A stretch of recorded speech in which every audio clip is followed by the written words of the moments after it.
It's sort of me, but it's also sort of, it's whenever possible, it's the same four guys, other guys, which are Joe Russo, Jonathan Goldberger, Eric Deutsch, John D. Simon, and me. That's the band, essentially, whenever possible. Now, Joe's got a baby. And he's busy, you know, all those guys. Jonathan Goldberger, at one point, we counted how many bands he was in, and this is not hyperbole. He was in 26 bands when we counted. And I think he's in more now than he was then. At that point, he was literally in 26 bands that were all happening at that point. And how is that humanly possible? Because a lot of them were bands that just played 4 times a year. Even if 4 times a year, I'm trying to work out the math in my head, and that just seems like more days than are in a year. Days. Well, that's like 100 dates a year. You know, one of them was like a band that would literally just do a record every year and not. But he was in 26 bands. That's kind of like New York vibe. That's like the New York vibe versus the LA vibe. Sure. When your last LP came out 10 years ago and these guys are in 26 bands, it's hard for you to ask people to make this group a priority. Right. So it's like those guys, they make it an emotional priority and they make it a priority in that they're all grossly underpaid, you know, given what those guys all demand as musicians at this point. They're basically pro bono a lot of the time, especially when you compare it to like what, you know, any of those guys command, especially Joe Russo. It's like if someone was going to be like, I want to hire you to make a record, it would cost more money than, you know, like my record costs probably. Yeah. But the band is essentially those guys. You know, that being said, I write all the material, although there was a song on the first album that was co-written with Jonathan Goldberger. And these guys, they have a lot of input creatively, like when we're recording, and there's a lot of arrangement stuff that happens that, like the weird bars of 3 in Faded Away on the first album, that was all Joe. You can smell Joe all over that. Other things, like there's this bizarre but amazing now when I hear a long pedal of E over these chord changes at the end of Kool and the Gang Is Right on the second album, and that was John Goldberger. And also, I don't tell them what to do that much. I kind of just cut them loose because they're all really good. So I'll demo stuff out, and I do sometimes get demo love, which is something I struggle with.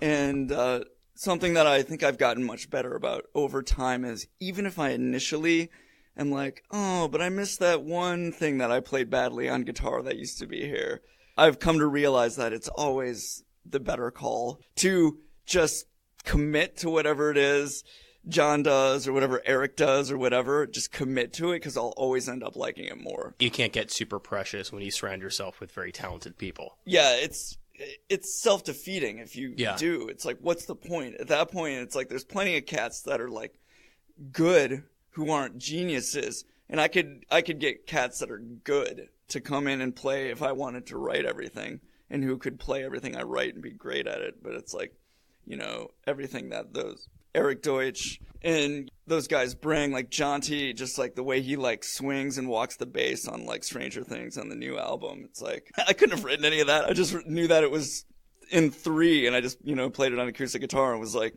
and that was one I didn't demo at all. I just was like, here's the song, you know, here's how it goes. It's a little like Composure from the first album, but the chord changes are different. But it's another song in G and in 3 and it swings. That's why you probably didn't catch it, but at the end of the vibe solo on Stranger Things, like I quote the vibe line from Composure because they're like the same tempo, the same time, and they're both in G. The chords aren't the same and the melody's not the same, but I was like, I'm going to go ahead and call myself out on that before anyone else does. So I just put it into my vibe solo on the album. Is that something you have to get better at as far as, again, sort of killing your darlings? As far as you have this very personal song to you, and you know that once you put it out into the world, it's going to end up being really different than what you would imagine it as. Yeah, I think that's also something that I've gotten better with over time. And that comes with partly what's great about this band is that those guys and I have been playing together for 20 years, even though it wasn't all in this band. But all of us, like the first real band that we toured in was this band Fat Mama, and we all played together. And so we go way back, like car seats. And so there's like a trust there that I have with them that I wouldn't have with other guys, even if they rip. These guys, I know them so well that I have a level of trust that I wouldn't have with other people. And therefore, it's like, even if they slightly redirect a song, I'm like cool with being like, oh, all right. And I've always sort of appreciated that later on. Better Take a Stab While You're Still Sharp on the EP. It's like that was more of like sort of a bizarre like punk song initially, and then like when those guys got a hold of it, it kind of turned into a honky tonk song. And now when I hear it, I'm like, that's obviously what it should have been. I don't know why I was trying to make it into a punk song. I was listening to a lot of Jawbreaker at that point. I've come to realize that, if a song gets redirected and it turns into not exactly what you were envisioning, that's not always a bad thing. Yeah. And that doesn't mean it's any less of a song than it would have been if it was. And believe me, I'm a control freak, and some of the stuff from soup to nuts I totally take control of. And those guys will, they'll keep checking it, they'll keep bumping it, and I'll keep bumping back. And even that, creates awesome things. Like I'm Gonna Die One Time on the new album. That one I was pretty control freaky about. And then John, when he gave me the guitar solo, it was just like noise. Yeah. And I was like, and also I had planned for that part of the song to get really loud. And Joe and John both kind of pushed back against me on that. Because I love Spiritualized, and it's like every song just kind of does that all of a sudden. Yeah. It's just like a wall of sound, yeah, basically. And now I'm glad I didn't, because that is like so. And I love Godspeed, You Black Emperor, and those kind of bands. But it's cool now when I hear it. I love that. Instead, it actually steps down a little, especially to get quieter and have a noise guitar solo at the same time. Like that's two things that don't often happen together. It's like noise guitar solos, yeah, sure, but things usually get louder when that happens. So for a song to actually step down a little and have a noise guitar solo that's introspective, like now when I hear it, I'm like, that was totally the move. I'm so glad those guys overpowered me on that. What has to come together in your life for you to decide to put out really your first, not just your first LP in 10 years, but like your first album in, I guess, like 7 years? I mean, the stars really have to align, right? I had started, even shortly after the EP in 2011, I was still writing. After any of these records, you never expect there to be a 7-year gap between them. No, I am a total perfectionist, and like there are things I literally did over 200 takes of, multiple things on the new album.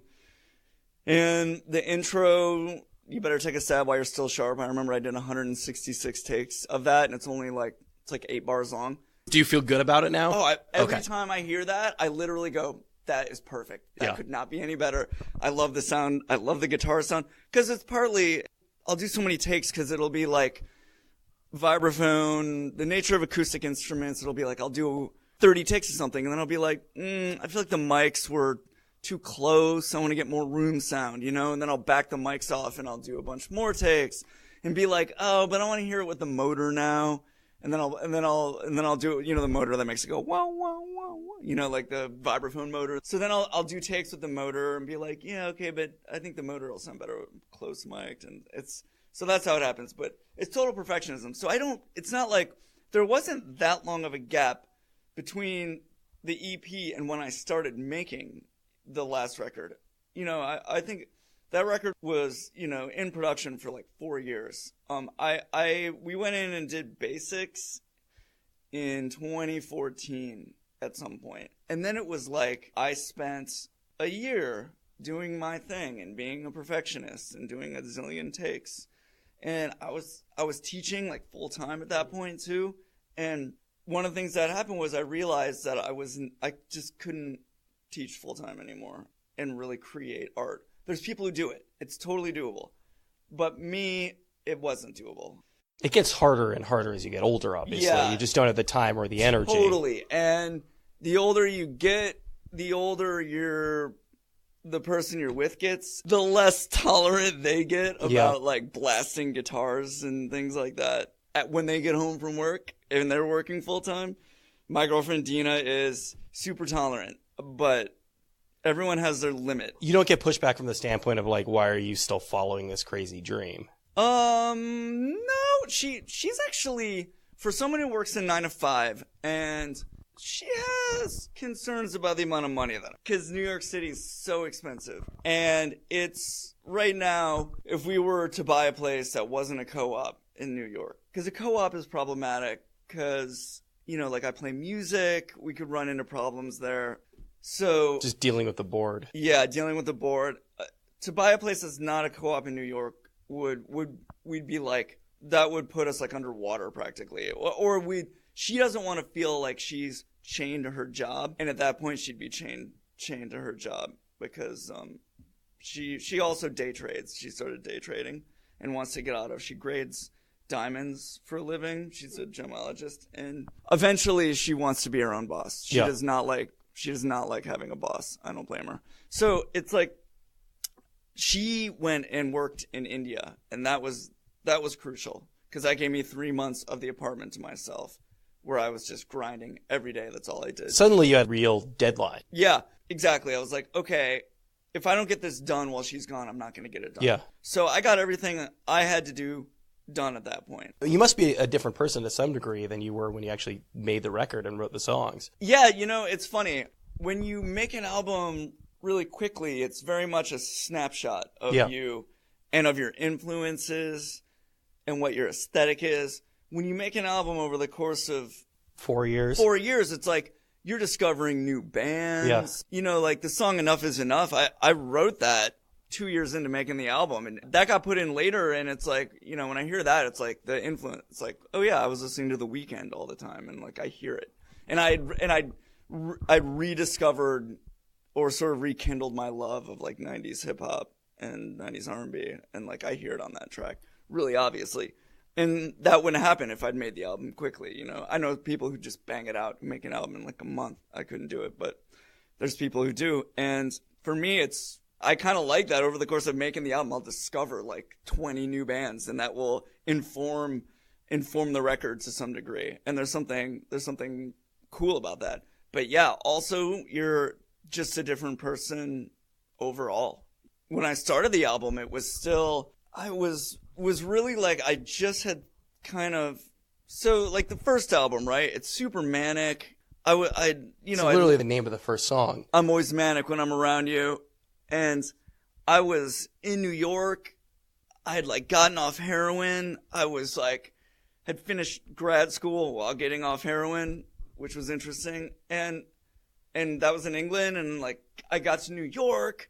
My friends from Fat Mama were here. Yeah. I hadn't seen them in years. Last time I'd seen them, I wasn't doing so hot. You were turning a page in your life in like every aspect. Absolutely. And so I got here, and it was like, just okay. So when these major life events happen, especially when you're younger, it's like when I got kidnapped in Colombia, it's like I got back from that, and I was like, I'm never gonna be sad again. Like, I'm never going to take anything for granted. I'm never going to take anything for granted. I landed in Miami. Yeah. And I got down on the ground, and I just like started crying, and I was like, this is a new beginning. And it was. When I first got to college, I was there on like a full ride, but I was kind of burned out from going to an intense performing arts high school. I was like drinking a lot and just like enjoying being at I went to University of Colorado Boulder, coming from this like tiny private performing arts high school where everyone knows everyone by the third week of school, being at this huge university and like partying, and it was awesome and the weather's beautiful. I was like raging, and I wasn't practicing enough, and I was not getting great grades, and then like Columbia happened, and I came back, and I was like, I started shedding 4 hours a day. It was like honeymoon, you know? It was like, oh my God, I'm so happy to be alive. Life is so wonderful. And then when I got acquitted for that really serious crime, 6 months after Columbia, like, I'm serious. I quit smoking. I'm shedding all the time. I'm walking home from the music building after the Super Bowl, and the police are arresting some kid. There's like hazy tear gas in the air because the students and the police in Colorado were constantly like lobbing things at each other, and there was a lot of tension between the police and the students there, and I was just avoiding the situation, and I heard the police like say to these other kids, they're like, beat it or you guys are going to jail too. And I just hear smash. And I knew immediately like, oh, someone threw a brick at the police. And I was like, man, I'm going to see someone just get beat down. And so I turned around and I'm like, oh, I'm not really seeing anything. All right. And I'm bored. And I turn back around, I'm walking, and then I turn around again, and there's like 2 police officers coming towards me. And I'm like, oh, that's weird. And I turn around again, and then I hear them getting closer, and I stop, and I was like, oh yeah, they probably want to ask me, you know, did I see which way he went? And so I stop, and I still have my hands in my pocket, and they just tackle me. Boom, into the ground, knee on the back of my head. They drag me back. And thus begins a 9-month ordeal of going to trial for felony assault with a deadly weapon on a police officer.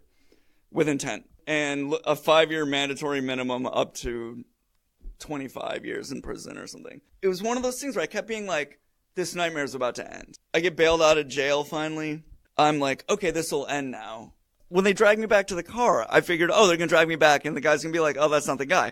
Nope, police officer's like, yeah, that's him. I watched him throw it. And I'm like, what? And they jam me in the car and the guy said a bunch of inappropriate stuff to me on the way to the jail. And then I think it's going to end at jail. It doesn't. I get bailed out. I get a lawyer. I go to the pretrial hearing. And the lawyer warned me. He's like, it's not going to end there. Because the bar is really low. All they have to prove is that, you know, there's basically likely a crime was committed. And they did. And so, I keep thinking there's no way this is going to keep going. But it did. And 9 months later, I went to trial for, you know, a week and got acquitted. But it was terrifying. Fat Mama were already on the East Coast. I drove all the way from Boulder, Colorado to the Iron Horse in Northampton, Massachusetts, and I met up with them. And it was like honeymoon. You know, it was like, this is it. I'm touring with this band. I love these guys. They're so talented. They're the coolest guys I've ever met. I'm not in prison. But it always wears off, you know? Like, it slowly wore off. The band broke up. I'm back in college. All the guys that I knew from when I was a freshman had basically graduated at that point. Most of the guys in Fat Mama. Eric Deutsch was there, but everyone else was back on the East Coast. And I was like, that's when I started getting really depressed. And that's when I started messing around with drugs at the end of Fat Mama. And weirdly, I had panic attacks when I got stoned when I was younger. And so I was like terrified of drug use. And then I started like dealing with my anxiety, and in a weird way, that ended up being the worst thing that ever happened to me. Because when I got over my anxiety, and I remember one time someone was getting high, and they're like, "Do you want someone?" I was like, "I need to conquer this," you know. And I got stoned, and I started to panic, and I breathed my way out of it, and then I was like, I finally feel in control of myself. So then I started dabbling, be like, "Oh yeah, I'll eat those pills. Oh yeah, I'll do a line of that." And heroin always just seems like this crazy step, though, right? Or does one just casually dabble in heroin? No, heroin has a stigma. Everybody knows. Yeah. Who does heroin? You know? It rarely ends well for people. You know, crack too. It's like the same kind of thing. But the way you get to those is like, I got hooked on pain pills first, you know? Yeah. I was, you know, I hate to say I was ahead of the curve, but the opioid epidemic? The opioid epidemic. Of all the curves I was ahead of, that was one I was absolutely ahead of. Cause it started with my friend had his wisdom teeth out and he had some Vicodin left over. Yeah. And he was like, hey, we were like miniature golfing. He's like, you want to eat a couple? And I was like, sure. Cause I had my newfound, empowered self. And I was like, yes, I'm in control of myself. And so I ate a couple of Vicodin and I was like, oh my God, I am in love with this. And I like went home and like listened to Bill Evans and like, you know, like you did all that shit you do. Sorry, you did all the stuff you do. You can swear, it's fine. You do all that shit you do when you get caught up in the romantics. The romanticized. Yeah, you listen to jazz music. Yeah, like, and I mean, I love Bill Evans anyway, but I was like, you're like, I'm fucking Charlie Parker now. Yeah. Oh, I get it now. I'm listening to Bill Evans like, oh, mid-tempo swing. I get why it's so great. You know, and I fell asleep and I woke up the next day and felt like $1 million and was like, wow, this stuff's great. Like the come down is nothing. And so that's how it started. And it turned into just me like constantly, even before I had any physical addiction, I was so addicted. Was constantly, if I saw a guy with a broken arm or a broken leg, I guarantee you I'd strike up a conversation with him and somehow casually joke about if he has any pain pills. And it just spiraled out of there. And then you get to a point where, you know, I had friends that were moving a lot of pills and it's like, yeah, you'd get OxyContin sometimes, but like often you wouldn't. And OxyContin got so unbelievably expensive that at some point you're like, snorting this or snorting heroin's cheaper. Like, you know, and then you'll be with someone who fools you into thinking they're in control of it, you know, and they'll be like, yeah, I use it once in a while. And they'll do something and be like, all right, so it starts out, you know, you're snorting it. And then it's like, at least I'm not shooting it up. I'm just snorting it. Oh, totally. You're like, oh, this is, and honestly, snorting heroin, snorting OxyContin, you know, fentanyl was around back then too. It was just China White. You know, that's what they called China White. Everyone knew it was like not exactly heroin. It came from China, and it tended to be really strong. There isn't a moment where you feel like you've crossed a line? No, because I would feel you'd have to be at a point in your life where you really didn't give a shit if you were just gonna jump into heroin. But like I said, it starts with you do opiates, and you know that they're all in the same family. And you eat some Percocet and you get high as hell. The next day you wake up and you're like, oh, I actually feel pretty good. And it really does take a while to get a physical addiction. I remember there was a period where I was smoking black tar heroin every day, probably 2 months straight. And then I went home to visit my parents. And like, I was emotional a little, but not in like a depressed way. I remember like leaving town and getting choked up at like what a crazy summer I'd had and getting sort of overwhelmed and crying, but not feeling bad. And I felt fine after doing it every day for 2 months. And, you know, Burroughs talks about that in his book Junkie, and I'd read that too.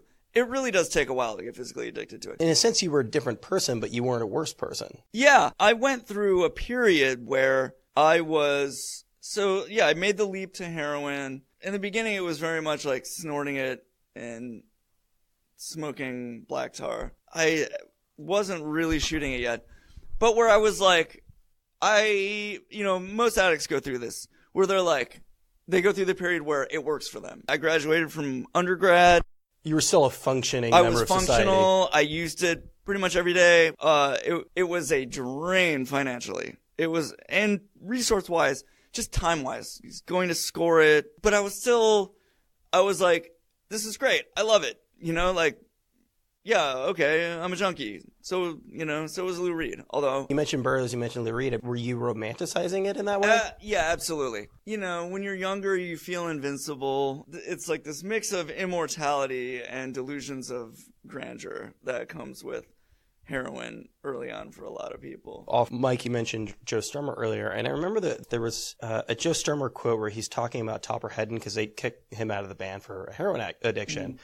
And he said something along the lines of certain drugs are good for certain creative things. Like Charlie Parker could take heroin and could do a great saxophone solo, but if you're the drummer of a punk band, heroin's probably not the ideal drug for you. That's funny. And yeah, I would second that. When you romanticize it, was there just sort of beyond the fact that, oh, you know, my heroes did it, is there an idea that this could potentially feed into creativity or this could be a net positive? Well, no. I never thought, because I've never thought that drugs make anyone creative. I would say, but what heroin did for me, and I gotta give credit where credit's due. The one thing it did for me was, you know, I started out really as like a drum set player, and then I went to performing arts high school, and I got really into classical percussion, and also jazz vibraphone, but like, my college auditions were all orchestral excerpts.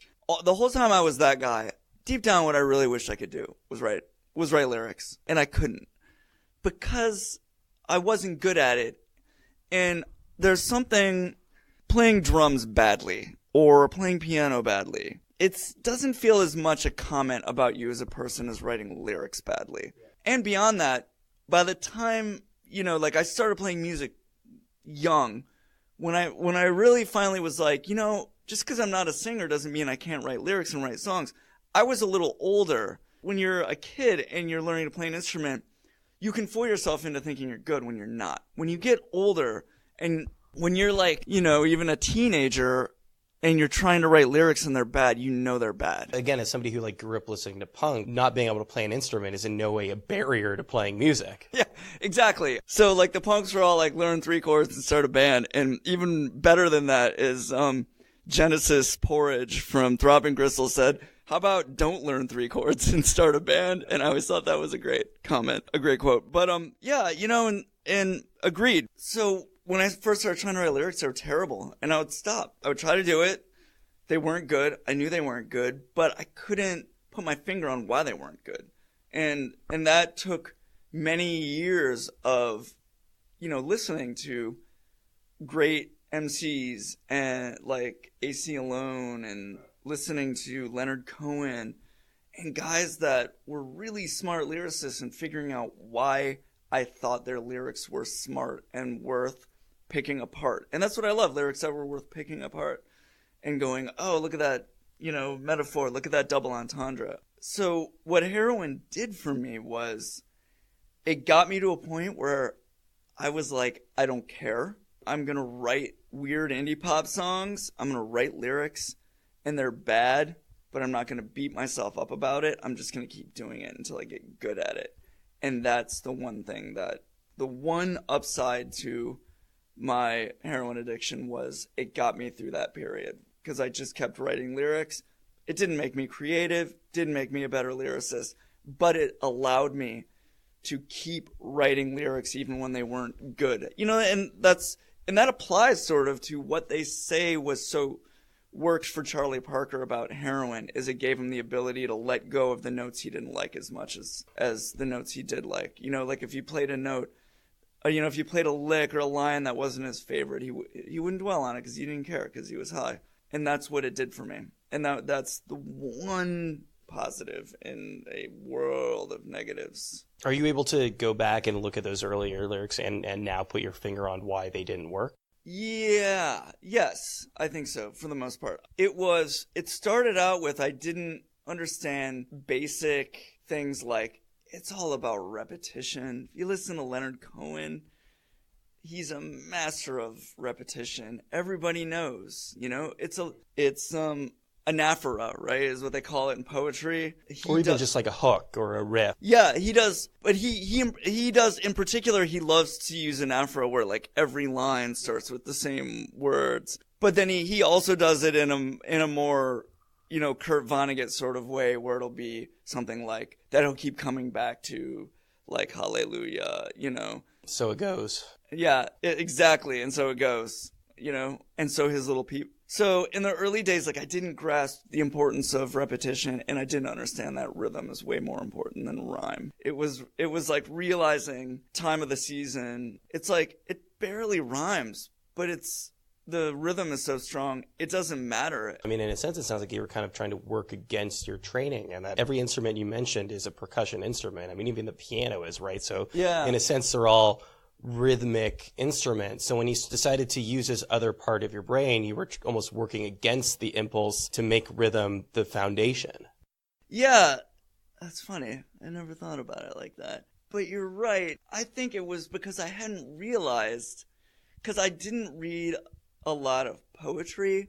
I wasn't a big reader, period, when I was younger. I read a lot now. And it didn't come about because I thought, oh, I should read more if I'm going to write songs. I just started to enjoy it, and I didn't when I was younger, and now I love reading. And I wouldn't say that I absolutely love all poetry, but there are poets like Frank O'Hara, Lunch Poems, and Ferlinghetti, Coney Island of the Mind. There are some poets I really love. Martin Steingesser, he's lesser known, but he's great also. Because I didn't read poetry and didn't read enough, period. I didn't understand that rhythm is everything in language. And so I wasn't even tuning into it, you know, and which is weird because I was so into hip hop, and it's so all about the rhythm, you know, of the lyrics and the cadence. I slowly kind of realized that. And then my lyrics still weren't good, but it was because I was trying too hard to be clever. I was too clever. And even some of the early some of the early, even the first Big Yes record, there's like lyrics where I'm like, ugh, where it's just too cute or too clever, and I kind of roll my eyes like, you know, method done. Like when I say that at the end of Faded Away, I make a pun out of methadone, like, and being done with heroin and say method done, and I'm just like, It's almost a dad joke. yeah, it is kind of a dad joke. It is kind of a dad joke. So then a lot of the early stuff was me trying too hard to be clever and not being personal enough. It wasn't about me. It was like me trying to do double entendres and me trying to, hey, look, I can just speak a little quieter. Me not wanting, you know, not talking about myself enough or things that actually matter, just trying to do plays on words. And that was the problem. Where does the addiction kind of line up as far as the history of the band, or at least as far as the history of kind of you really making your own music in earnest? Well, it was, the first record came when I got to New York. It was the first time I was not on heroin, not on methadone for, you know, years. And probably since, you know, or not on opiates, period, and not on methadone. You're like, I just quit heroin, so I'm going to move to New York. What a good, welcoming place. You know what? It is a great place to move for something like that, though, because it's exciting. My chief concern would be, like, I'm moving to this city where I would assume that it would be pretty easy to score, right? That it would be easy to get back into that. I got sober when I was going to grad school, right? Like, literally, it was a few days, I was coming down off methadone slowly over the course of like a year. And from like 100 milligrams down to like 5 milligrams, 4 milligrams, almost nothing. But opiates are one of those things where it's like going from 100 milligrams to 5 milligrams was the easy part. Going from 2 milligrams to 0, going from something to nothing is the hard part. But worse than that, I got mugged right before I went to England, and like, I don't know if you can see, there's a scar right here. I got hit, I don't know, brass knuckles or a pipe or something. I got blindsided in Jackson, Michigan, which is a rough town where my parents lived for a while. It's like Flint, but, you know, it's like Flint, but Michael Moore didn't make a sweet documentary about it. Like, the plant closed, and it really went downhill. It's Flint without the fame. It's Flint without the fame. And so I got mugged there right before I went to England. And I knew something was wrong. I knew, because I couldn't move my jaw from side to side. It was hitting something, but I didn't have health insurance at the time. Because this is like just at the time where I was kind of getting my stuff together. I got into grad school, University of Bristol, England. It was exciting. And I was getting my stuff together, but I got mugged. And I still didn't have health insurance, but I knew when I got to England, I'd have health insurance because of the NHS. Yeah. So I landed in England, and I basically threw all my stuff at the youth hostel. And like, they could have just robbed me, but I threw all my stuff on a bed at the youth hostel, and I walked to the hospital right there. I remember Bristol's where the guy who does Wallace and Gromit's from, and he dedicated all this Wallace and Gromit stuff to the children's hospital there. And so I remember there's like Wallace and Gromit are everywhere at the hospital there. But I walked in and I was like, I haven't been able to eat for a few days because I can't move my jaw side to side. I could barely eat. And I was in pain, and I was like, something's wrong. And they x-rayed it, and they're like, your cheekbone's broken, and it's like lodged against your jaw. You were still on methadone at the point? I had ended like 2 days before that. So any hope of like painkiller? Right. And my pain was amplified because I don't care how slow you come off methadone. Methadone withdrawal, by the way, it takes a month because it's not water soluble. The reason you only have to take methadone once a day, whereas heroin, you kind of got to do it at least 3 times a day, or you'll start to at least start to go through withdrawal, like mild withdrawal, is that it takes your liver a long time to process it because it's like not water soluble, and that's why it does what it does. But it also means that, like, if you go cold turkey on methadone, you're like puking sick for like a month, and whereas heroin's like more like a week. But even coming off slow, it was like I wasn't puking or anything. But it was like my pupils were giant. I couldn't sleep. The pain was amplified. Then I go into the hospital and they got to do surgery. And there's no way to do like even moderate, reconstructive surgery without opiates. So it was like they do this surgery. I remember the guy like pushed the plunger and he's like count backwards from 10. And I almost got all the way to 1. And he literally had to push it more. And it's because my tolerance was so high because I was like, had been on methadone, was going through it. I didn't tell anyone that because, I was like ashamed. And so I remember the anesthesiologist had me counting backwards. He's like standing there and he's almost kind of packing up. I get down to like 2 and he pushes the plunger again and then I went out. But then I woke up and was basically addicted to opiates again. And so they gave me a little bit of tramadol and that ran out and it was like immediately I'm like, okay, Bristol, England. It's a pretty big city. Sure, there's junk here somewhere. Because I tried to tough it out. And I didn't sleep for like 3 days. I'm like starting a new program in grad school. Everyone's computer literate except me. I'd never recorded on anything but like, 8 tracks and like tape. And like everyone's like fluent at like Pro Tools and Digital Performer. And I like wasn't and didn't know it would be expected I would be. So I was panicking about that, feeling like I was going to fail. I couldn't take the stress. And I was like, I'm just going to have to go through methadone again. I know they got it in England. So I'm like, okay, I guess I'm going to go score in a foreign country, in a foreign city. And, it took me all of about 3 hours to find it. It's like you can always find it. So it doesn't matter if you move to a place like New York or wherever, because it's like the bottom line is it's never, I don't care where you are in the U.S., it's never more than a few hour drive away. And like it's somewhere and you'll find it if you're a junkie. When you first made the decision that you needed to come off the stuff initially, I mean, was it that thing of hitting bottom or? Yes, it was rock bottom. My parents, they caught me. They were in financial ruin. They were already selling. Did they know that you were a junkie? No. They got a strange phone call at one point when I checked myself in. The point at which I was like, okay, this is out of my control. I checked myself into like a detox place in Boulder, Colorado. And then it was basically a cold turkey joint and I couldn't take it. And so I checked myself back out 2 days later and went and scored. But they sent the bill to they tracked me down to my parents and because I owed them some money. Yeah. It was a sliding scale. It wasn't very much, but they sent it to my parents. So I got a phone call from my parents. I was literally on my way to score in Denver, and my mom calls me, and I'm, like, lying to her about it. I think I actually had just scored and was, like, in Denver, Colorado, and was, like, lying to my mom about it. And but I ended up moving home.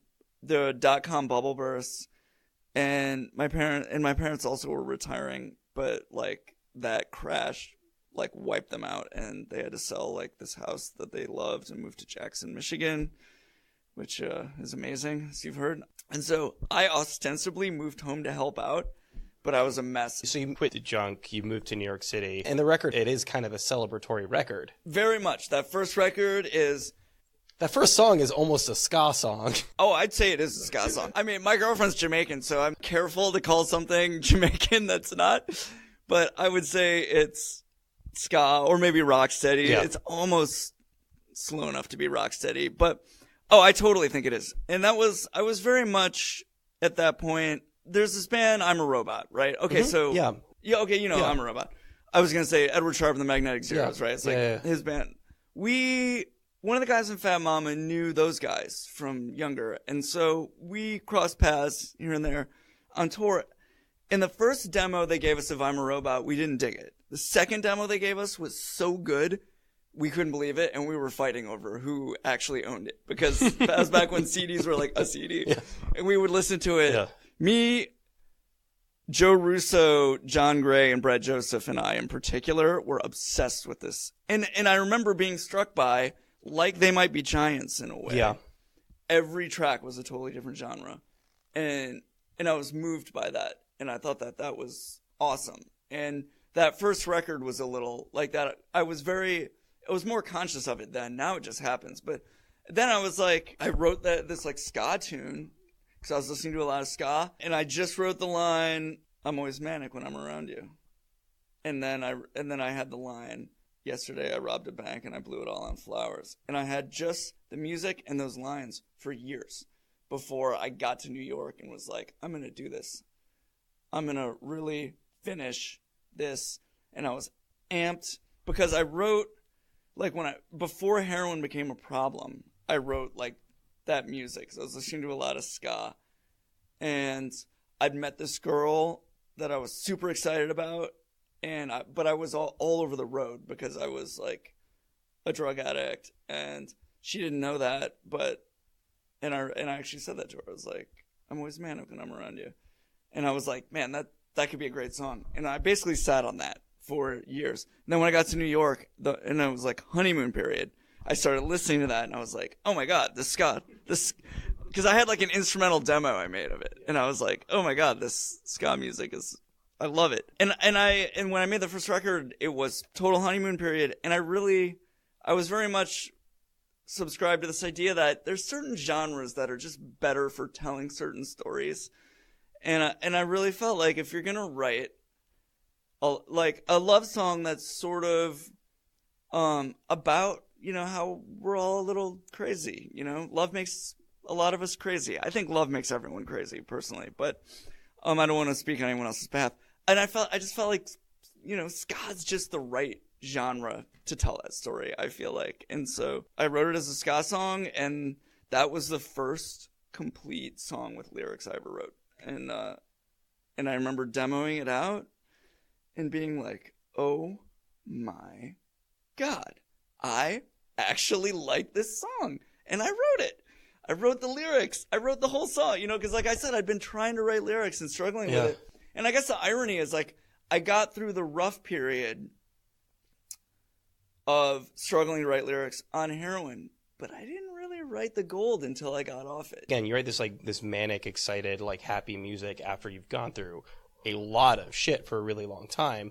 The new record, which, has some of that element to it, but definitely has some sort of like, darker, slower songs on it, seems like it's coming off of a time of pretty general stability in your life. I suspect you're pretty happy with things at this point. Yeah, it also comes down to, like I said, the first album was like total honeymoon. You can hear it all over that album. Even the dark songs are playful and fun, They're either about like twisted sex or like, kind of politically dissing on, saying, hey, I think Jesus Christ was an awesome guy, but I think Christians make him look bad. Even the dark stuff was kind of like playful and fun. Second album, the EP still had a bit of that, but it starts to get a little darker, the song like Original Sin. And then the new album was very much like, okay, life can't be a honeymoon the whole time. You got to figure out how to make it work. You got to figure out how to deal with getting old, and that was a big part of it, like mortality. Because I felt like, man, I did everything I was supposed to do. Like I chased my dreams. I took chances. I loved like I'd never been hurt before. I did everything you're supposed to do. And somehow I still got old, and when you're younger, you almost like to hear people tell it. It almost sounds like if you live your life right, you don't get old, but it's not true. You still do. And so the new album was sort of me having to come to terms with, sometimes, life isn't all a honeymoon. It's not a bed of roses. It's a drag sometimes. But you need to learn to appreciate everything about it. Even, you need to really learn to appreciate that it's sort of a differential. It's like a differential equation. And it's like there needs to be the low stuff to have the high stuff and vice versa. There you go. That was an extremely frank conversation with Kevin Kendrick of A Big Yes and A Small No. I was a big fan of the first record. Came out way back when, 10 years ago now, 2008, and I was pitched on their new record for an interview, and I sent their rep an email the night before asking whether or not he could send a press release, because I couldn't find any information about the band online. And he sent me a one-page that involved these stories about kidnappings and heroin addiction, and I just responded, yeah, I guess we won't have any shortage of things to talk about. Really fascinating conversation. Their new record, Mise En Abyme, is out as of this week. I highly recommend you check that out. Thanks to everybody, as always, for listening to the show. If you like the program, there are a number of ways to support us. You can rate and review us on iTunes or wherever you get your podcasts. Like us on Facebook. If you've got any feedback, it's rylcast@gmail.com. Follow us on Tumblr. That's rylcast.tumblr.com. That is the first and best place to get all of your RIYL related information. And that's about it for this week. So stick around, because we'll be back in just a matter of days with another episode of RIYL.